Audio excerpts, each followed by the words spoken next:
പിതാവിൻ്റെയും പുത്രൻ്റെയും പരിശുദ്ധാത്മാവിൻ്റെയും നാമത്തിൽ ആമേൻ. നൂറ്റാണ്ടുകൾക്ക് മുമ്പ് ഒരു വലിയ നഗരത്തിൽ ഒരു പകർച്ചവ്യാധി പടർന്നു പിടിച്ചു. ഒത്തിരിയേറെ ആളുകൾ അതുവഴി മരണപ്പെട്ടു. ഒരു ആശുപത്രിയിൽ ആതുര സേവനം നടത്തുന്ന ഒരു സന്യാസിനി കൊന്തയും ചൊല്ലിക്കൊണ്ട് ആശുപത്രിയിലേക്കുള്ള വഴിയിലൂടെ നടന്നു പോവുകയായിരുന്നു. ആ സമയത്ത് ഒരു മദ്യപാനി ആ സന്യാസിനിയെ അസഭ്യം പറയുകയും അതുപോലെ തന്നെ അവളോട് ദേഷ്യപ്പെടുകയും ചെയ്തു. എന്നാൽ അടുത്ത ദിവസം ഈ മനുഷ്യന് ആരൊക്കെയോ ചേർന്ന് ആശുപത്രിയിൽ എത്തിച്ചു. മരണം അടുത്തു നിൽക്കുന്ന ഒരവസ്ഥ. എങ്കിലും ഈ സന്യാസിനി അവനെ തിരിച്ചറിഞ്ഞ ആ നിമിഷത്തിൽ ആശുപത്രി മേധാവിയോട് പറഞ്ഞു, ഞാൻ ഇവനെ ശുശ്രൂഷിച്ചു കൊള്ളാം.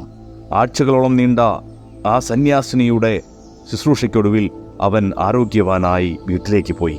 എന്നാൽ അവനിൽ നിന്ന് ഈ സന്യാസിനിക്ക് രോഗം പിടിപെട്ടു. വളരെ പെട്ടെന്ന് തന്നെ അവൾ മരണമടയുകയും ചെയ്തു. ആർക്കും അവളെ സഹായിക്കുവാൻ കഴിഞ്ഞില്ല.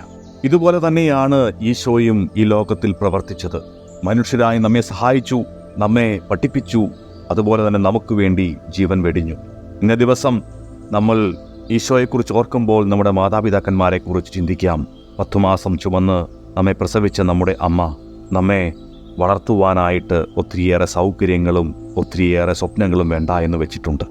അതുപോലെ തന്നെ നമ്മുടെ പിതാവ് നമുക്ക് വേണ്ടി രാപകൽ കഷ്ടപ്പെട്ട് നമ്മെ പഠിപ്പിക്കുവാൻ, നമ്മെ വളർത്തുവാനായിട്ട് അദ്ദേഹം ചെയ്ത കഠിനാധ്വാനം, ഇതൊക്കെ നമ്മുടെ മുൻപിലുണ്ടാകട്ടെ. അവർക്ക് കുറവുകളുണ്ടായിരിക്കാം, കുറ്റങ്ങളുണ്ടായിരിക്കാം. എന്നാൽ അവർ നമുക്ക് വേണ്ടി ത്യാഗം ചെയ്ത സമയവും ആരോഗ്യവും എല്ലാം ആണ് ഇന്ന് നമ്മുടെ ജീവിതം. ദൈവത്തിന് നന്ദി പറഞ്ഞുകൊണ്ട് നമ്മുടെ ജീവിതവും നമ്മുടെ ഈ ദിവസവും നമുക്ക് ആരംഭിക്കാം. പിതാവിൻ്റെയും പുത്രൻ്റെയും പരിശുദ്ധാത്മാവിൻ്റെയും നാമത്തിൽ ആമേൻ. പിഴയുമെന്റെ ഗദ്ഗതങ്ങൾ പറയാതെ അറിഞ്ഞു വന്നു ജീവനെ നീ കഴുകുമ്പോൾ, കരുണ എന്നിൽ ചൊരിയുവാനായി അണയുമ്പോൾ, കൃപകൾ വരമാരിയായി പൊഴിയുന്നു. എൻ മിഴികളിൽ നീ നിറയും നിമിഷം ശലഭമായി ഞാൻ പറന്നുയരും.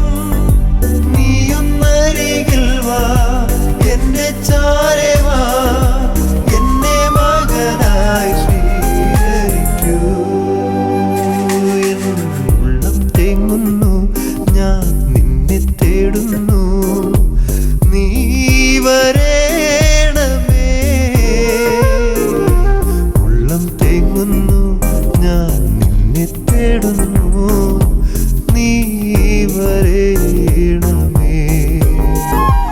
ഒന്നരികിൽ വാ, വേഗം കടന്നു വാ, ഒരു തണലായി നീ വേഗം കടന്നു വാ.